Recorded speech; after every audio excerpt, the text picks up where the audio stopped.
ദരിദ്രരായിരുന്നു madam ക്യൂറിയും അവരുടെ ഭർത്താവും. എന്നിട്ടും സർവ്വസമ്പാദ്യങ്ങളും വിറ്റ് ഒരു രസതന്ത്രശാലയിൽ പരീക്ഷണങ്ങൾക്കുള്ള അസംസ്കൃത വസ്തുക്കൾ വാങ്ങി. വിദേശങ്ങളിൽ നിന്ന് ടൺ കണക്കിന് വാങ്ങിയ പീച്ച് ബ്ലെൻഡ് എന്ന അസംസ്കൃത സാധനം ശുദ്ധി ചെയ്യുന്ന പരീക്ഷണങ്ങളായിരുന്നു അവ. ശുദ്ധി ചെയ്ത് ഒടുവിൽ അവശേഷിച്ചത് കോപ്പയിൽ കുറച്ച് ദ്രാവകം മാത്രം. ആ ദ്രാവകവും കോപ്പയിൽ നിന്ന് ആവിയായി രൂപാന്തരപ്പെട്ട് മറിഞ്ഞതോടെ അവരുടെ ആശകളെല്ലാം തകർന്നു. കണ്ണീർ പൊഴിച്ചുകൊണ്ടാണ് ആ രാവിലെ അവർ ഉറങ്ങിയത്. രാത്രിയിൽ എപ്പോഴോ അവർ ഉണർന്നപ്പോൾ പരീക്ഷണശാല ഏതോ വെളിച്ചത്തിൽ പകൽ പോലെ തെളിഞ്ഞു നിൽക്കുന്നു. അനേക വർഷങ്ങളായി തങ്ങളുടെ ഗവേഷണത്തിൻ്റെ ഫലമായ റേഡിയത്തിൻ്റെ വെളിച്ചമായിരുന്നു അത്. ആവിയായി പോയ ദ്രാവകത്തിന് പ്രകാശിക്കാൻ ഈ ഇരുട്ട് ആവശ്യമായി വന്നു.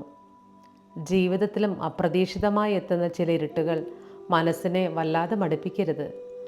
ആരറിഞ്ഞു മറ്റൊരു വെളിച്ചത്തിൻ്റെ സൗമ്യ സാന്നിധ്യം അറിയാനാവും ഈ ഇരുട്ട്. ഇരുട്ടിൽ ഒരു തിരുനാളം.